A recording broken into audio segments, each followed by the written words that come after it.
Hello guys, welcome to Sportex Telugu. ఈరోజు ATP 500 దుబాయ్లో జరగబోయే సెమీఫైనల్ మ్యాచ్ లాస్ట్ సెట్ వరకు వెళ్ళే ఛాన్స్ అయితే ఉంది. సో ఈ వీడియోని లాస్ట్ దాకా అయితే చూడండి. సో దాన్ని బట్టి మీకు ఈ మ్యాచ్ విన్నర్ ఎవరో అర్థమవుతుంది. సో మ్యాచ్ ఇంట్రడక్షన్ గురించి మాట్లాడుకుంటే ఈరోజు మ్యాచ్ ఫెలిక్స్ సాగర్ ఎలియాసిమ్ అండ్ డానియల్ మెడ్వెడేవ్ మధ్య జరగబోతుంది. ముందుగా ప్లేయర్ వైస్ అనాలిసిస్ చేద్దాం.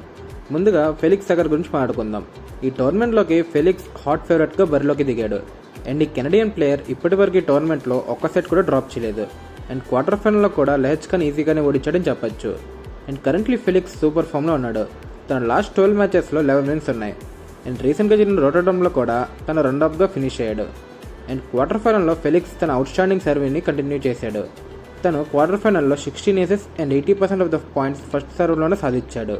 అండ్ మరో పక్క మెడ్వెడేవ్ గురించి మాట్లాడుకుంటే మెడ్వెడేవ్ క్వార్టర్ ఫైనల్ జస్ట్ 57 మినిట్స్లో మ్యాచ్ ఫినిష్ చేశాడు. జెన్సన్ బ్రూక్స్ బేని స్ట్రైట్ సెట్స్లో ఈజీగా ఓడించాడు. And head to head record చూసుకుంటే 7-2 అడ్వాంటేజ్ మెడ్వెడేవ్కే ఉంది. సో నంబర్స్ ప్రకారం మెడ్వెడేవే ఫేవరెట్గా కనిపిస్తున్నాడు. కానీ ఇంట్రెస్టింగ్ పాయింట్ ఏంటంటే వీళ్ళిద్దరి మధ్య జరిగిన లాస్ట్ 2 హెడ్ టు హెడ్ మ్యాచెస్లో ఫెలిక్సే గెలిచాడు. సో దాన్ని బట్టి ఈ మ్యాచ్ ఇంట్రెస్టింగ్ ఉండబోతుందని మనం చెప్పొచ్చు. అండ్ ఈ మ్యాచ్ని ఇంకా ఇంట్రెస్టింగ్ చేసే ఆస్పెక్ట్ ఏంటంటే ఫెలిక్స్ దగ్గర powerful serve and aggressive base line game ఉంది. ఆపోజిట్ కోర్ట్లో ఉన్న మెడ్వెడేవ్ దగ్గర wall like defence and returning skills ఉన్నాయి. అండ్ టెక్నికల్గా చూసుకున్న దుబాయ్ ఫాస్ట్ కోర్ట్స్ ఫెలిక్స్ స్టైల్కి బాగా సూట్ అవుతాయి.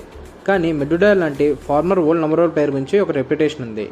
తను ఫస్ట్ 5 to 10 మినిట్స్ స్ట్రగుల్ అయినా తర్వాత కండిషన్స్కి ఈజీగా అడాప్ట్ అవుతాడు. అండ్ ప్రెడిక్షన్ విషయానికి వస్తే నా పర్సనల్ ప్రెడిక్షన్ అయితే ఈ మ్యాచ్ మెడ్వెడేవ్ గెలుస్తాడు. అండ్ ఈ మ్యాచ్ 3 సెట్స్కి వెళ్ళబోతుంది. అండ్ ఒక సెట్ అయితే పక్కా టై బ్రేక్ ఉంటుంది. సో మీకేమనిపిస్తుందో కింద కమెంట్ చేయండి.